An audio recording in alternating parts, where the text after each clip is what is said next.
Spoken label. I haven't thought about flying for a long time. I haven't dreamed of that moment when I was alone above the clouds for a long time. I haven't dreamed of waking up in a room surrounded in blue and green grass for more years than I could dream of remembering. I haven't walked back into the past or scratched on the doors of my origins, where it all came from, since I held up that cape for the last time. Return to Kent Town 10th Year Anniversary Edition is a revised version of Andy N's first poetry book. The book can be purchased from Amazon and it contains numerous additional material. Spoken Label. Hi, it's Andy N from Spoken Label. Thank you today for streaming or downloading another episode of Spoken Label. Spoken Label was originally set up on beginning of 2016 and as of speaking has currently nearly 300 sessions. The full archive is available on Spoken Label bandcamp.com. Although it is available for free for stream and download if you wish, I am always grateful for any sort of kind of donation to enable me to keep the running costs of this podcast going. And enjoy. Take care. Bye bye. Spoken Label. Hi guys, yes, Andy N, Spoken Label. Not at home today, we're actually in Manchester Central Library. And I've got a lovely lady with me today as well, Liz Gibson. Liz is actually booked in for a more in-depth session of Spoken Label, which you'll be hearing shortly. But we're doing a PS before that today, Liz, aren't we? So, just to be awkward. So, now obviously, Liz, people who don't know, tell people a little bit about yourself first of all, and we'll talk about something specific, aren't we now? So, hi, so I'm Liz. I'm a poet. I also do a lot of theatre work, especially at the moment. I've seen a big increase in that, which is interesting to me because it's something that was quite new to me until a couple of years ago. I am really inspired by hiking and nature, and also about queer identity and mental health and those kind of subjects. Brilliant. Now, obviously, this is only a mini episode, of course, now, but it's a great little bio. You're going to be repeating it later on for me, aren't you?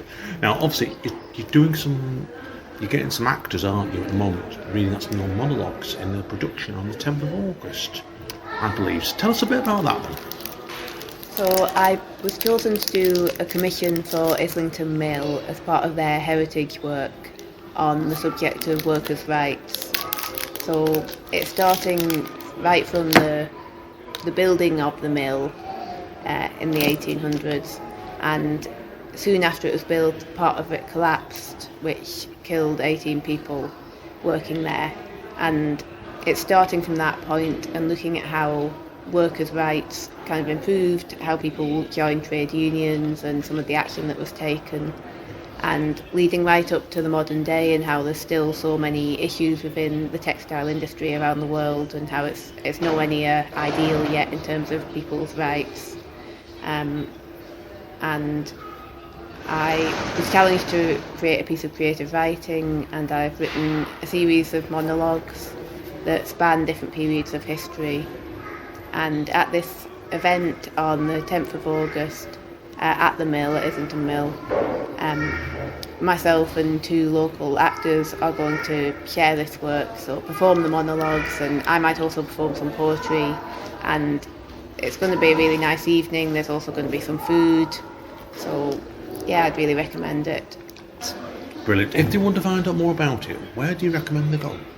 So if you look at Islington Mill on Twitter, Instagram, or just on their website, there'll be information about it. Brilliant. Now, see, I want to just learn very, very quickly about this, because I don't want this to be an epic episode for you. But what's your interest in Islington Mill then? Because I've got friends that actually have art studios in there. It's a fascinating place to go in, certainly.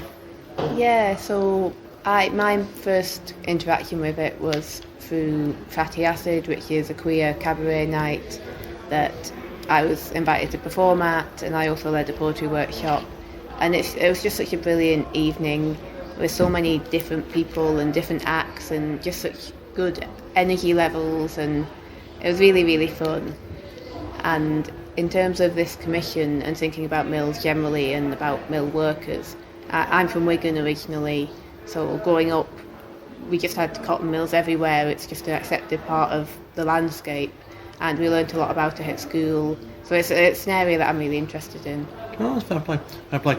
On these monologues then, I don't want to give too much away, of course, but is there any hints you could give about this so people know what they've got, topics they're going to cover? Yes, so we've got 4 monologues. 2 of them are from kind of the early days of the mill, and one is from the point of view of someone working there, and one is from the point of view of an engineer. And the third monologue is a few decades later, with a lot of strikes going on, Chartism, which was wanting the working classes to have the right to vote. So it's a woman who's involved in all of that who does the third monologue. And then the final 4th monologue is set in the modern day, so it's looking at the modern day textile industry. And all the characters have their own stuff going on, so it's not just about work, it's also about, say, mental health issues and family and identity as well. Brilliant. That sounds great to me, and good luck with it, Liz, definitely so. Thank you. That's it for this little bonus episode, guys and girls. Hang around, because I'm going to be recording next with Liz a more in-depth interview. This will be going up in mid-September, so keep your eyes open then. But this will be out, as you can see, just for the show. Take care, guys and girls, and see you soon.